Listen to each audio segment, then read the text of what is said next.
ছিল বনে আয়েশা দা ফুলকে তুলে তুলে কেটে রাখলাম মালা, সুযোগ পেলে পরাবো তোমায় হাজার ফুলের মালা। ইয়া রাসূলুল্লাহ ইয়া হাবিবাল্লাহ, লাল ফুলকে প্রশ্ন করি তুমি রঙকে কোথায় পেলে, লাল ফুলকে প্রশ্ন করি তুমি রঙকে কোথায় পেলে, নূর নবীজির খুন মুবারক লাল ছিল বলে, তাই লাল ফুলকে তুলে তুলে গেঁথে রাখলাম মালা, সুযোগ পেলে পরাবো তোমায় হাজার ফুলের মালা। ইয়া রাসূলুল্লাহ ইয়া হাবিবাল্লাহ, ইয়া রাসূলুল্লাহ ইয়া হাবিবাল্লাহ, আল্লাহুম্মা সাল্লি আলা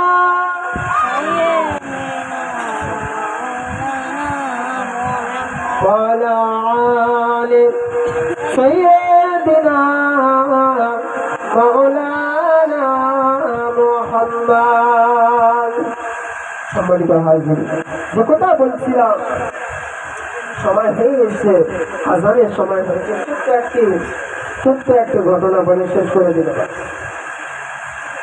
আমার আপনার নবী মুহাম্মদ রাসূলুল্লাহ সাল্লাল্লাহু আলাইহি ওয়াসাল্লাম যে দিদারের কথা বলছিলাম, দিদারে মুস্তাফার কথা বলছিলাম, ফুরফুরা মুসাদ্দিদ জামান বাবা হুজুর বিল্লাহ রাহমাতুল্লাহ আলাইহির খলিফা বশিরার আল্লামা রুহুল আমিন রাহমাতুল্লাহ আলাইহি যখন খেলাফত দিয়েছিলেন, মুসলমান ছেলেরা, এ নবী পাকের আদরের উম্মত উম্মতিরা, এ দক্ষিণ জগদীশপুরের মানব মণ্ডলীরা, ঘন্টা খাড়া করে শুনে নিতে দাও।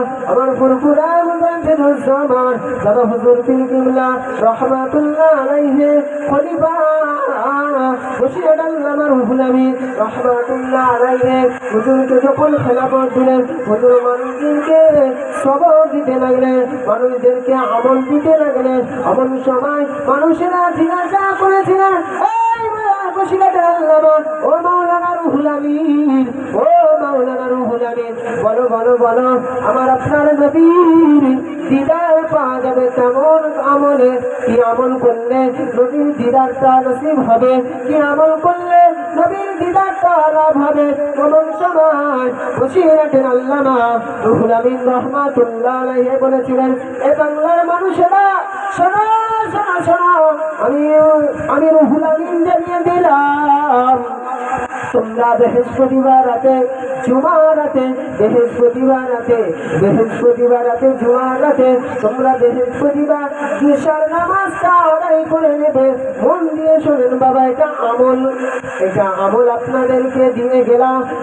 আমি ফুরফুরার নগণ্য খাদেম হিসাবে আপনাদেরকে সন্তানের মতন এই আমলটা আপনাদেরকে জানিয়ে দিয়ে গেলাম বাবা। বশিরাট আল্লামা রুহুল আমিন রাহমাতুল্লাহ আলাইহি জানিয়ে দিলেন, বাবারা, এ বাংলার মানুষেরা, তোমরা বৃহস্পতিবার ঈশার নামাজটা আদায় করে নেবে। ঈশার নামাজের পরে তোমরা 2 রাকাত নফল নামাজ পড়বে। প্রথম রাকাতে সূরা ফাতিহা দেবে, তার সাথে তোমরা 15 বার ইখলাস শরীফ দেবে। তোমরা একবার সূরা ফাতিহা দেবে, 15 বার ইখলাস শরীফ দেবে, আর একবার আয়াতুল কুরসি দেবে। এমন করে তোমরা প্রথম রাকাতে নামাজটা সমাপ্ত করবে। দ্বিতীয় রাকাতে আবার তোমরা উঠে প্রথম রাকাতে প্রথম সূরা ফাতিহা পড়বে, তারপরে 3 বার ইখলাস পড়বে, কুল হুয়াল্লাহু আহাদ আল্লাহুস সামাদ লাম ইয়ালিদ ওয়া লাম ইউলাদ ওয়া লাম ইয়াকুল লাহু কুফুয়ান আহাদ। এটা 15 বার তোমরা পড়বে। আবার একবার আয়াতুল কুরসি দেবে, এমন করে দ্বিতীয় রাকাতে তোমরা নামাজটা সমাপ্ত করবে, 2 রাকাত নামাজটা সমাপ্ত করবে, তারপরে সালাম ফিরবে, আমার রাসূলুল্লাহর সাথে সালাতুল সালাম করবে, কয়েকবার দরুদ শরীফ পড়বে, 100 বার 1000 বার দরুদ শরীফ পড়বে, পড়ার পরে মোনাজাত করে হাত দুটো তুলে বলবে, ও রব্বুল আলামিন আল্লাহ পাক, তোমার হাবিবের চাঁদ মুখখানা আমি গুনাহগার, আমার দিদার নসিব দাও। এমন করে দোয়া করবে। বসিরাত আল্লামা রুহুল আমিন রাহমাতুল্লাহ আলাইহি জানিয়ে দিলেন, এমন করে দোয়া করে তোমরা বাড়ি চলে যাবে, গিয়ে তোমরা খাওয়া দাওয়া করে উযু বানাবে, উযু করবে, উযু করে তোমরা বিছানায় শোয়ার সময় পশ্চিম দিকে কিবলার দিকে মুখ করে তোমরা ঘুমাবে। বসিরাত আল্লামা রুহুল আমিন রাহমাতুল্লাহ আলাইহি জানিয়ে দিলেন, ও মানুষেরা, তোমাদের যদি বা নামাজটা আমার আল্লাহর দরবারে কবুল হয়, তোমাদের যদি দোয়াটা আমার আল্লাহর দরবারে কবুল হয়ে যায়, আমার আল্লাহ পাক চাইলে ওই রাতে মুস্তাফার সঙ্গে দিদার হয়ে যেতে পারে। জোরে বলেন সুবহানাল্লাহ। মুস্তাফার সঙ্গে তোমাদের দিদার নসিব হয়ে যেতে পারে, আর মুস্তাফার সঙ্গে যার দিদার হয়ে যাবে তার জন্য জাহান্নামটা হারাম হয়ে যাবে।